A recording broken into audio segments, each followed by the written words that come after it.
le plan dialectique ne convient qu'à un certain nombre de sujets, ceux qui contiennent une opposition ou une contradiction entre deux thèses. Il faut pouvoir distinguer les sujets à opposition explicite et les sujets à opposition implicite. Donc c'est un sujet, le sujet à opposition explicite, c'est un sujet dans lequel l'opposition apparaît clairement. Donc le plan dialectique ne convient qu'à un certain nombre de sujets. Ceux qui contiennent une opposition ou une contradiction entre deux thèses. Il faut pouvoir distinguer les sujets à opposition explicite et les sujets à opposition implicite. Un sujet à opposition explicite, c'est un sujet dans lequel on voit clairement, on arrive à distinguer clairement l'opposition qui existe. Alors que dans le sujet à opposition implicite, c'est sous-entendu, ce n'est pas évident. Il faut pouvoir lire entre les lignes, faire un travail approfondi pour pouvoir faire ressortir l'opposition. Voilà. Ensuite, la thèse. Elle est l'idée défendue par l'auteur. Il faut commencer par l'étudier, donner des arguments pour défendre la thèse avec des exemples pour l'illustrer. Nous passons à l'antithèse maintenant, qui est la seconde partie, qui consiste à prendre le contre-pied de la thèse, donc donner des idées qui vont dans l'autre thèse, dans l'opposition, la contradiction. 2A, l'antithèse.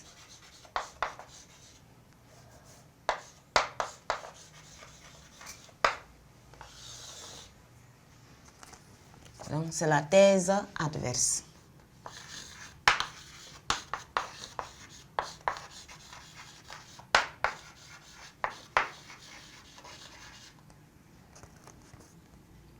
Il s'agit d'argumenter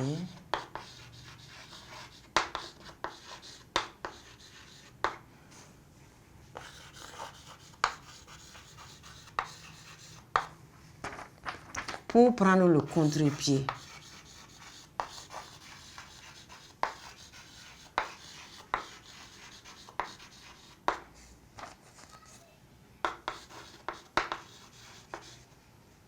de la première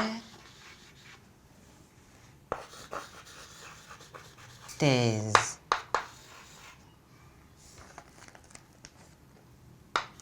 Elle répond point par point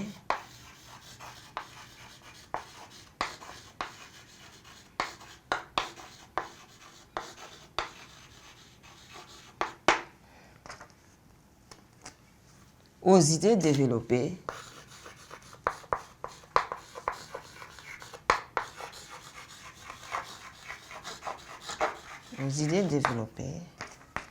dans la première thèse.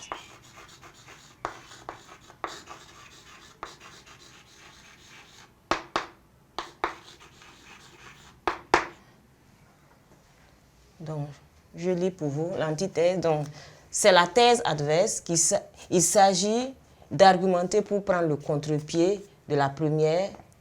Elle répond point par point aux idées développées dans la première thèse. Donc, c'est-à-dire que dans l'antithèse, il faut répondre aux arguments qu'on a utilisés dans la thèse. Si on a 3 arguments, on doit voir les 3 arguments aussi apparaître dans l'antithèse. Si on a 2 arguments, on doit voir 2 arguments apparaître dans l'antithèse.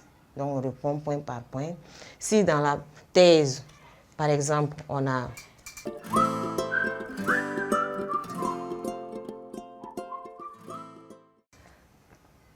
donné des exemples, des arguments concernant l'aspect social, l'aspect économique, l'aspect politique. Dans l'antithèse, nous allons faire la même chose. Nous allons donner des arguments allant dans l'autre sens, mais aussi en tenant bien sûr compte des arguments qu'on a utilisés, donc sur le plan social, sur le plan économique et sur le plan politique. Donc on doit voir apparaître les mêmes arguments, mais dans la contradiction. Voilà.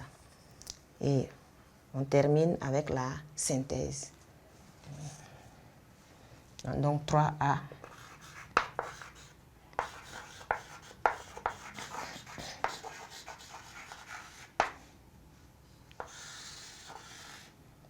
Donc, dans cette partie, c'est la partie la plus délicate.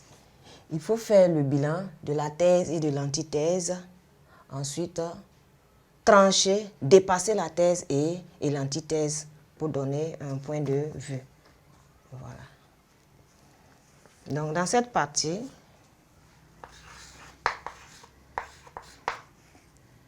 c'est une partie délicate ici.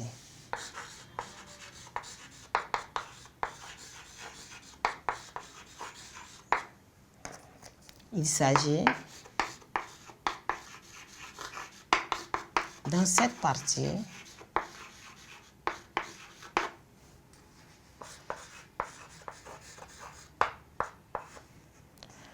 de tenter de concilier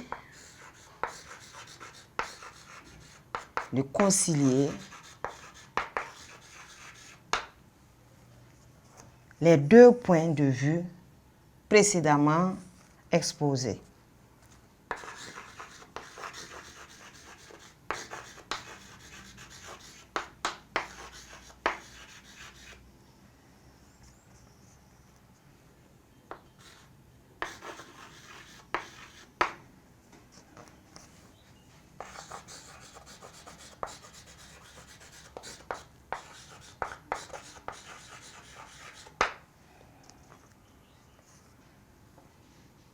Ce qui permettra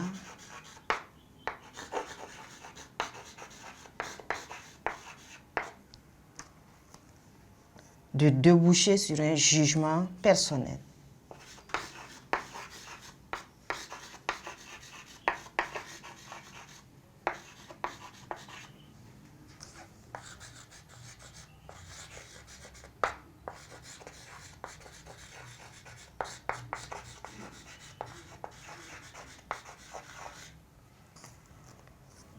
Un jugement personnel nuancé.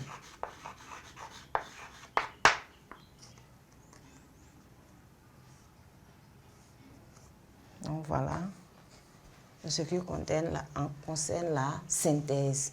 Donc, on va essayer de mettre les deux thèses ensemble. Ensuite, on va trancher, dépasser la thèse et l'antithèse pour donner son point de vue.